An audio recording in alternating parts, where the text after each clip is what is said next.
God, but this is so wonderful. 11, Ephesians 1:11, whom we have obtained and also obtained an inheritance, having been predestined, there's it again, a pre-thought-out plan, according to his purpose, who's obviously God, who works all things after the counsel of his will. Okay, so he made this plan. It's called the counsel of his will, and he will actively work all things, not just some things, all things. So it comes out according to his predestined plan. All things. Romans 8, he's an active causal agent. He causes things to happen. There are no accidents. Everything has a purpose in his plan. So the first thing to think when something happens is, okay, what's God's purpose here? Now, I've thought a lot about COVID since I had to think about it. And it was the whole episode was driving pretty much stark raving mad. So what did we learn from COVID? This is a question I told everyone I talked to. Have you asked the question, what does God want us to learn? Have you asked the question, what did God want us to learn from COVID? Two important things. Now, I heard them before, but I saw them amplified. One, a philosopher said years ago, power corrupts, absolute power erupts absolutely. The first lesson I learned was even in a free democracy, how authoritarian those people who charge can instantly become. I mean, it didn't take a second for people who were in charge to assert their authority in ways that you would think believable in a democracy, where everyone has a voice. So that was lesson number one. Number two was the amount of, to me, inordinate fear a lot of people experienced about COVID. Yeah, it can kill you. I'm very aware of that. The way I described it was it jumps out of woodwork and just kills some people, and other people it passes over and doesn't do anything. Yes, it's very dangerous. Yes, it can kill you. But there was just a lot of human fear and a lot of non-thinking behavior associated with humans. So my lesson as I watched all that was, I can see the Antichrist is going to take over instantly. I understand now, because he's going to put on the fears of people. And people's fears are real in their minds. They may not be real analytically as you evaluate, but they're very real in here. And so the Antichrist is going to play on the fears of people. So those were two lessons I learned from COVID. So when something happens, the first things we want to ask is the question, okay, God's purpose in this. What's us to learn? What does he want us to see? What does he want us to do? How are we to remember this? In the life of believers, so you get a preemptive look here at July 4th in case you're not coming. Because I'm preaching on July 4th. Pastor Mark asked me to. So, God's more interested in our character than anything else. He wants to develop character in us. He's not interested in whether life goes well for us.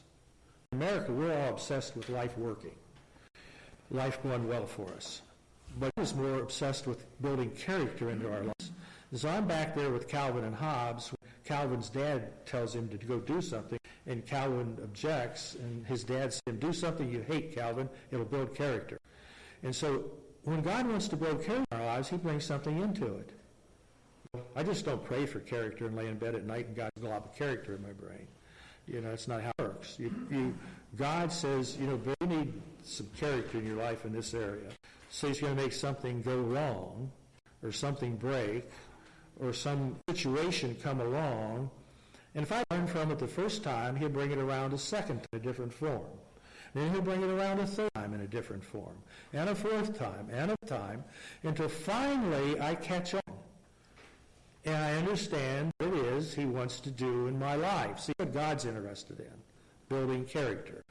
And so we only see a problem because we want life to work. So those are the questions we want to start asking the minute there is a problem. A people problem, a disaster problem, no matter what kind of problem it is. What do we want What does he want us to learn here? So here's natural providence working through all the affairs. Supernatural providence intervenes in some ways. Let's get to John Winthrop and the corn for the fun of it.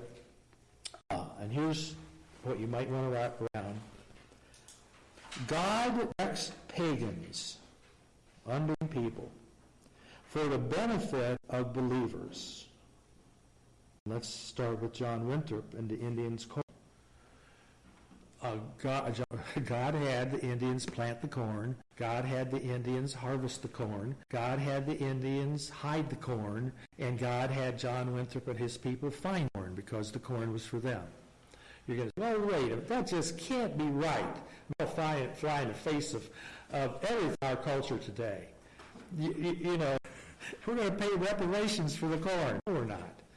We got to put God in this equation. So, since you're going to doubt me, I know that some of you are, turn with me to Deuteronomy 6.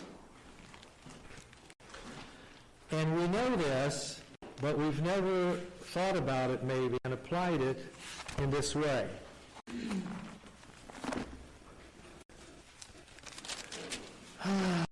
Okay. Let's look at Deuteronomy 6, starting at verse 10. God is speaking through Moses to the nation of Israel, about to enter the promised land. And he says to them, Then it shall come about when the Lord your God brings you into the land which he swore to your fathers, Abraham, Isaac, and Jacob, to give you, great and splendid cities which you did not build, houses full of all things which you did not fill, hewn cisterns which you did not dig, vineyards and olive trees which you did not plant. Okay? You did any of this. Other people did. So jump to chapter 7. Verse 1. When the Lord your God shall bring you into the land where you are entering to possess it, shall clear away many nations before you, the Hittites and the Girgashites, Amorites and the Canaanites and the Perizzites and the Hivites and the Jebusites, and one he doesn't name here is Philistine, the Philistines, 7 nations greater and stronger than you. Okay, so who did all this work? Who built the splendid cities? Oh, the Hittites and the Girgashites. Who made the cisterns? The Hittites and the Girgashites. Who planted the vineyards? The Hittites and the Girgashites. So what's God going to do? Take everything they worked for, take it away from them, give it to God's people. So it's not a stretch of the imagination to think about John Winthrop and the corn at all, because here God did it on a mass scale. He let all these people work hard, all this stuff, and then he took it away from them, gave it to his people. You have to remember, these were pagan people, were really bad people. You have to remember that the Canaanites practiced sacrifice. They practiced a lot of stuff, bestiality, sex with animals. They were vicious and ugly and evil, and God said, wipe them off the face of the earth so there'll be no remembrance of them forever. But they did build all this stuff. God took and gave to the nation of Israel. So this is not a stretch that God expects pagans to do this stuff for the benefit of believers. So here's our definition of providence. The beneficial working of God's sovereignty. You have God's sovereignty, and then providence is the engine that drives it, if you want to think of it that way. And it's a big engine. Sovereignty is a big vehicle, and it needs a big engine. So sovereignty is driven by providence, the outworking of all these details that God has in his sovereign plan. Now, sovereignty deals with at least 3 things as we see it in the Bible. 1, ownership. God, creator and owner. So if you're a creator and owner, you come to number 2 of sovereignty, which is authority. You have the right to do anything you want to do. You're the creator and owner. I don't think I've ever told this before. My son Tim, he and I are about the same level of stubbornness.